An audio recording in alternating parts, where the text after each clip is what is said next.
अपने ईर्ष्यावान व्यक्ति के प्रति प्रेम की भिक्षा ठाकुर जी से मांगो, उससे मुझे प्रेम हो जाए ठाकुर जी, मैं उसके बारे में कभी गलत ना सोचूं। मेरे अंदर क्रोध बहुत बढ़ता जा रहा है, हे श्री जी बाबा कृपा करो मेरा क्रोध समाप्त कर दो, मुझे किसी की बात बुरी ना लगा करे, मैं सबसे अच्छे से रहा करूं, ऐसे कृपा कर दो। मेरे अंदर द्वेष बहुत आ गया है, मैं द्वेष का शिकार हो गया हूं, हे नाथ जी मुझे कृपा करो। आप ठाकुर जी के सामने जाकर के बोलेंगे, लौट करके जब आएंगे तो 0.1% ही सही पहले से दोष घटेगा। और दोष का घटना, दोष का समाप्त होना, यही कथा कीर्तन दर्शन परिक्रमा का फल है। जिस दिन दोष शून्य हो जाएंगे उसी दिन ठाकुर जी मिल जाएंगे। ठाकुर जी ने देख लियो कि अब चकाचक है गो, अब बढ़िया है गयो है, अब प्रिय हो गया है, अब इसके अंदर कोई दोष नहीं है, ठाकुर जी मिल जाएंगे।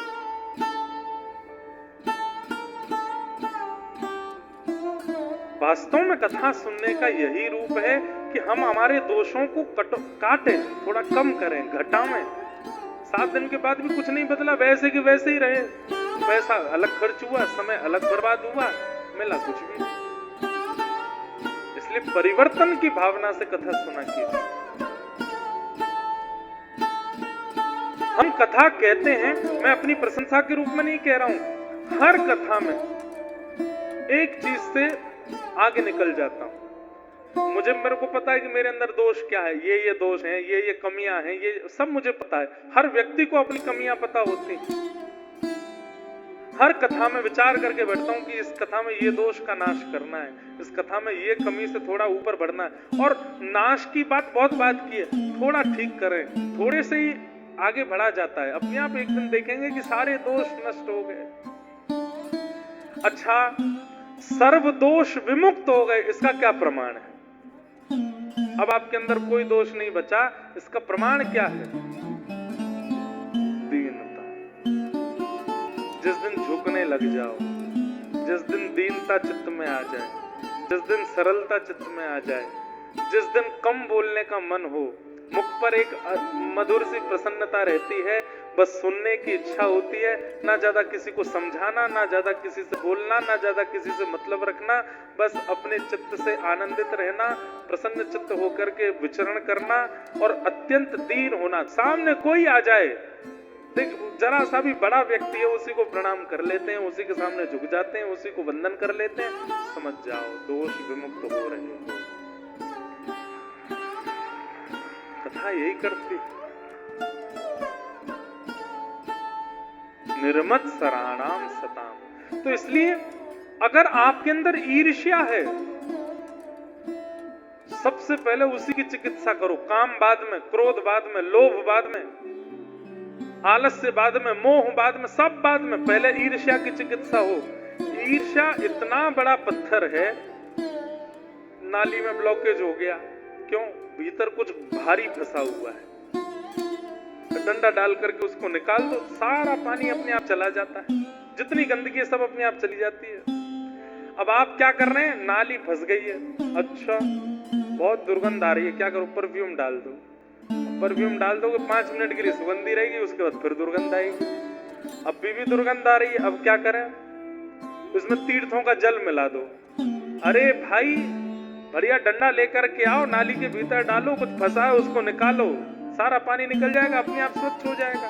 ठीक वैसे ही हम में अत्यंत दोष हैं, और वो अत्यंत दोष कभी कभी हमको ही पीड़ा देने लगते हैं। तो हमको लगता है कि यार काम बहुत है, क्रोध बहुत है, मोह बहुत है, आलस्य बहुत है, ये सारे अवगुण मेरे अंदर बहुत हैं, अब मैं क्रोध को कम करूंगा, अब मैं लोभ को कम करूंगा। अरे भले आदमी, ईर्ष्या है भीतर, पहले उसको निकालो। ईर्ष्या रूपी पत्थर जैसे ही निकलेगा, जमा हुआ जितना भी गंदगी है, जमा हुआ जितना भी जल है, दुर्गंध है, धीरे धीरे सब समाप्त हो जाएगा। ईर्ष्या का नाश करो। व्यक्ति क्या करता है? काम पर वर्कआउट कर लेता है, क्रोध पर वर्कआउट कर लेता है, पर ईर्ष्या को रहने देता है। इसलिए बार बार बार बार बार बार दोष जन्म लेते रहते हैं। भागवत जी ने पहले ही आज्ञा कर दी कि ईर्ष्या दोष को नष्ट करो।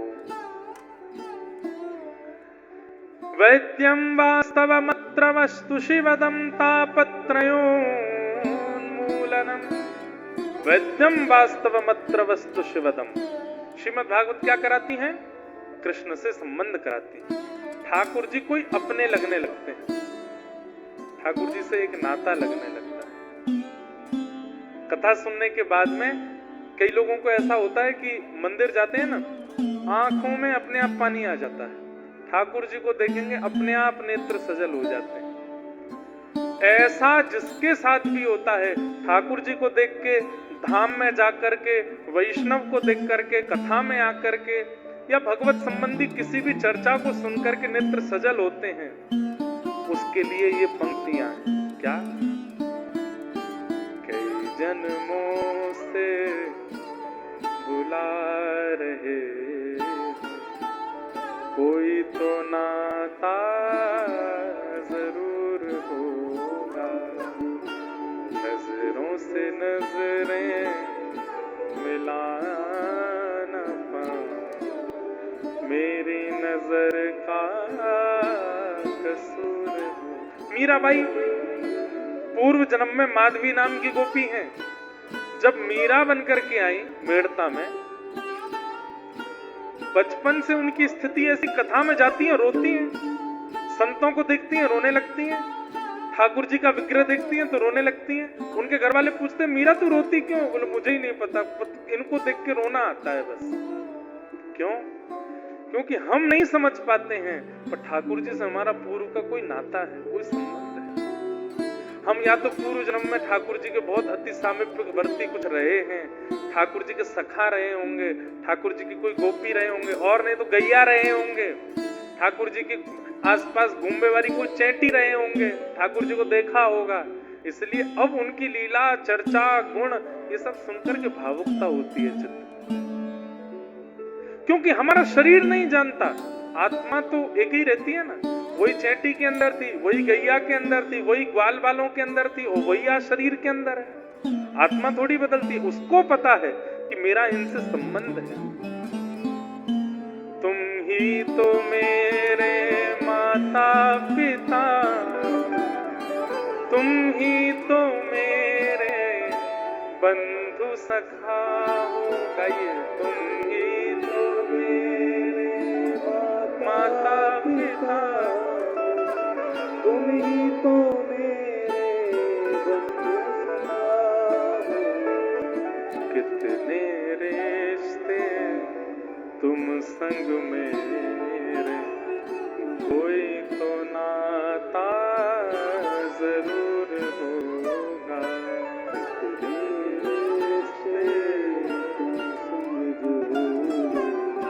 कोई तो नाता जरूर होगा। कई जन्मों से बुला रहे हो, कोई तो नाता जरूर होगा। कई जन्मों से बुला रहे हो, कोई तो नाता। एक राजा थे, उनका नाम था कुलशेखर। क्या नाम था? कुलशेखर। उनका नियम था कि वो राम कथा सुनते थे नित्य।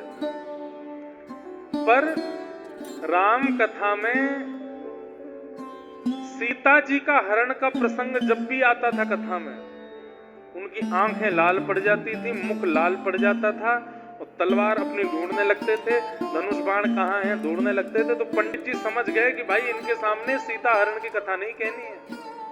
तो पूरी राम कथा होती, लेकिन रावण ने सीता जी का हरण किया ये नहीं बोलते थे। उसके बदले कुछ बोल देते थे, सीता जी भटक गई, खो गई, लंका पहुंच गई, ऐसे कुछ कह देते थे। एक बार पंडित जी बीमार पड़ गए, उन्होंने अपना बेटा भेजा, बोले तुम कथा सुनाया और राजा को। अब उसको नहीं पता था कि इनके सामने रावण ने सीता जी का हरण किया, ये सुनाना नहीं है। वो तो आंख बंद करके सुनाता चला गया। बोले कि महाराज राम जी तो वन में मृग के पीछे दौड़े, दूर से राम स्वर सुनाई दिया तो लक्ष्मण जी भी दौड़े, लक्ष्मण रेखा बना करके चले गए। इतने में ही लंकापति रावण एक ऋषि का रूप धारण करके आया, भिक्षा मांगने लगा। जैसे ही सीता जी भिक्षा देने आई, हाथ पकड़ करके उसने तुरंत अपने विमान में बिठाया, ले जा करके लंका में उनको बंदी बना लिया। पूरी कथा सुना दी महाराज। राजा के तो आंखें लाल, मुख लाल, हाथ लाल, सब लाल पड़ गए। आज पहली बार उसने सुना था ये प्रसंग कि रावण ने सीता जी का हरण किया। उठ करके कहने लगा, व्यास जी ये रावण कहाँ रहता है? व्यास जी घबरा गए। लंका में। लंका कहाँ है? दक्षिण भारत में। तुरंत अपने सेनापति को बुलाया, अपने सब, अब कलिकाल में, और बोला इसी वक्त हमारी जितनी सेना है सबको तैनात करो, सबको धनुष बाण आदि सहित तैयार कर दो और निकल पड़ो दक्षिण की ओर। तो सेनापति पूछने लगे चढ़ाई कहाँ करनी है? लंका के ऊपर। सीता जी का हरण करके ले गया है रावण, उसका वध करके आएंगे। अब वो पंडित जी घबराए, अरे महाराज वो तो, पंडित जी आप बैठे रहो, आपकी दक्षिणा मिलेगी पूरी पूरी, पहले सीता जी को लेके आऊंगा। कहते हैं कोसों दूर तक तो कुलशेखर राजा अपनी सेना लेकर के चला गया। अंत तो गत्वा सेनापति आदि बोले कि इतना धन खर्च होगा, इतनी सेना लेकर के जाना, इनके भोजन प्रसादी के प्रबंध करना, और लंका में रावण कोई है ही नहीं है, और ये महाराज जी लेके जा रहे हैं पूरी सेना, और उनका क्रोध बिल्कुल कम नहीं हो रहा है।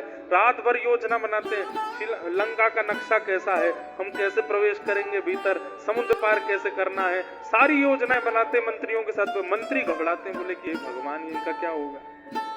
रात भर मंत्रियों ने बैठ के राम जी से प्रार्थना करी, हे राघव जी अब आप ही हमें बचाओ।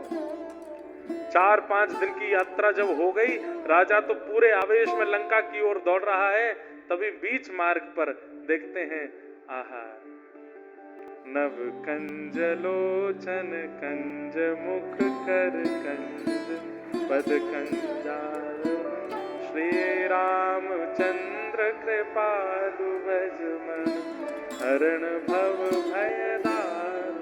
प्रभु श्री राम साक्षात प्रकट हो गए बीच मार्ग में, और मार्ग में प्रकट होकर के बोले राजा रुक जाओ रुक जाओ रुक जाओ। कमल ने नील स्वरूप ठाकुर जी का, और तभी थोड़ी देर में देखते हैं कि गोरे गोरे बदन के श्री लक्ष्मण जी भी आ गए, और तभी थोड़ी देर में देखते हैं कि आहा तप्त कांचन गौरांगी श्री जानकी जी भी आ गई। राजा चरणों में गिर गया, बोले आप कौन है प्रभु? बोले हम वही हैं जिनकी कथा तुम सुनते हो। अरे आप राम जी हैं? बोले हाँ। जानकी जी आप सुरक्षित हैं? मैं तो अभी लंका जा रहा था रावण के ऊपर चढ़ाई करने के लिए। बोले हम इसीलिए बताने आए कि युद्ध पूरा हो गया है, रावण को हमने मार दिया। मार दिया आपने? बोला बढ़िया किया आपने मारा, नहीं तो मुझे मारना पड़ता जाके। ऐसे ऐसे भाव। उनके लिए कथा कोई कहानी नहीं है, उनके लिए कथा कोई शब्द नहीं है, उनके लिए कथा प्रत्यक्ष है। एक और हुए दक्षिण भारत में, उन्होंने भी कथा में कोई भाव सुना। हाँ, विभीषण शरणागति। विभीषण शरणागति का जब भाव सुना तो उस भाव में यह आता है कि राम जी ने जैसे देखा कि विभीषण शरणागति के लिए आया है, तो राम जी बोले अच्छा इसको बैठाओ, मैं एक बार पूछ के आता हूं। तो हनुमान जी आदि को बुला करके राम जी पूछ रहे हैं कि इसको शरण में लूं कि नहीं लूं। इस बात को सुनकर के उठ के चला गया और इतना रोया नदी के तट पर जाकर के। लोगों ने ढूंढ करके पूछा तुम रो क्यों रहे हो? बोले मैं तो ये सोच रहा हूं, रावण की लंका नगरी में रहने वाला, राम में जीवन जीने वाला विभीषण, वो शरण में आता है तो राम जी पूछने जाते हैं, हम तो बड़े अभागे हैं, हम अगर शरण में जाएंगे तो राम जी तो जाने कितनी लंबी मीटिंग करेंगे कि इसको लूं कि नहीं लूं। जो इतना विचार करते हैं शरणागतों को शरण में लेने से पहले, उनकी शरणागति हमको कैसे मिलेगी? इस बात से चिंतित होकर के रो रहा था। राम जी तुरंत प्रकट हो गए, तुरंत उसको स्वीकार किया। बोले भैया तो बिल्कुल चिंतित मत हो, आगे की कथा तो सुनो। आगे कथा में जाकर के सुना तो क्या सुना कि सबने मना किया कि विभीषण को स्वीकार मत करो। सुग्रीव ने तो स्पष्ट कह दिया, बोले रावण का भैया है, उसके साथ इतने साल रहा है, ये शुद्ध कैसे हो सकता है, इसको स्वीकार मत कीजिए। सबने मना किया, लेकिन राम जी कक्ष से बाहर निकल करके आए। वो सबने कह के भेजा था इसको वापस कर देना नाथ, लेकिन राम जी गए और राम जी ने जाकर के तुरंत विभीषण को अपने हृदय से लगाया, स्वीकार करके तिलक कर दिया। भले ही सब मना करते रहे, लेकिन राम जी फिर भी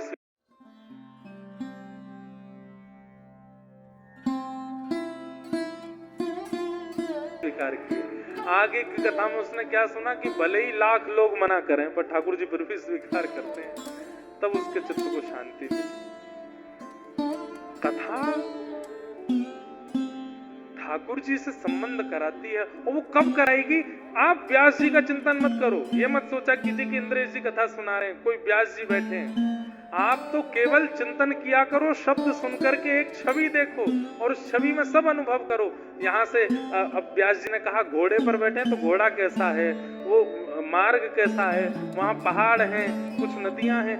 चिंतन करते हुए कथा सुना कीजिए। चिंतन करते करते करते करते ऐसा होगा कि एक दिन पंडाल नहीं दिखेगा, व्यास जी नहीं दिखेंगे, प्रत्यक्ष ठाकुर जी का ही अनुभव हो जाएगा। हम आपको अपनी सत्य बात बोल रहे हैं, हम कथा सोच करके नहीं बोलते। हमें आप लोग दिखते ही नहीं है, हमें लीला ही दिखती रहती है। अब यहाँ ये हो रहा है, अब यहाँ ऐसे हो रहा है, अब यहाँ ऐसे हो रहा है, और जो जो हमें दिखता है हम बोलते रहते हैं। अभी ऐसा नहीं है कि पंडाल नहीं दिख रहा, आप दिखे ही नहीं रहे हमको, ऐसा नहीं, पर मतलब चिंतन आता रहता है, कुछ ना कुछ भाव आते रहते हैं। अब जैसे कुलशेखर राजा आ गए, वो बोले मेरी कथा सुना दो। अब उससे पहले कोई और राजा आ गए, उनकी कथा सुनाई। श्रीनाथ जी बोले मेरी कथा सुनाओ, मीराबाई बोली मेरा पद सुनाओ। ऐसे चिंतन आते रहते हैं, और ये केवल हमारे साथ नहीं होता, ये आपके साथ भी होगा। लेकिन उसके लिए करना क्या पड़ेगा? व्यास का चिंतन मत करो, व्यास की वाणी सुनकर के जो लीला चल रही है उसका अनुसरण करो, अनुभव होने लगेगा। वैद्यम वास्तवमत्र वस्तु शिवदम, ठाकुर जी से संबंध कराती है श्रीमद् भागवत की कथा। तापत्रयोन्मूलनम, तीनों तापों का उन्मूलन करती है।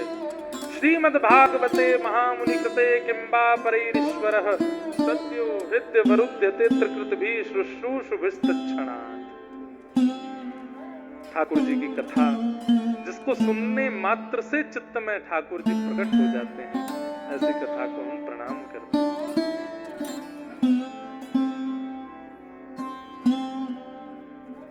निगम कल्प तरोर गलितम फलम सुखमुखादमृतत्रम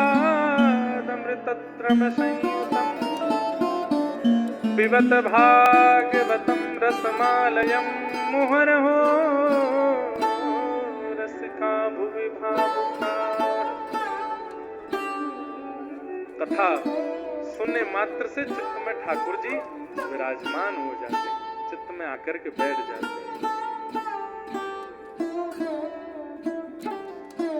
श्रीमद् भागवत में इस बात को स्पष्ट रूप से कह दिया गया। बंधुओं, इन 7 दिनों में ठाकुर जी चित्त में विराजमान तो हो जाएंगे, पर असली दिनचर्या तो आपकी 8वें दिन से शुरू होगी, जिस दिन यहाँ कथा विश्राम हो जाएगी। घर पे आया मेहमान जितने दिन के लिए बोल के आया, उतने दिन में अगर चला जाए तो समझो खातिरदारी अच्छी नहीं हुई। लेकिन जितने दिन के लिए बोल के आया उससे अधिक रुक गया, समझो कि खातिरदारी हुई। या फिर जाते जाते रोने लगा, तो समझो खातिरदारी बढ़िया हुई है। ठाकुर जी आपके चित्त में विराजमान तो हो गए कथा से, लेकिन वो सदा चित्त में स्थिर रहें, इसके लिए प्रयास आपको 7 दिन के बाद करना पड़ेगा। कथा तो हो जाएगी पूरी, पर वो ठाकुर जी चित्त से ना जाए, ठाकुर जी सदा चित्त में रहने लगे।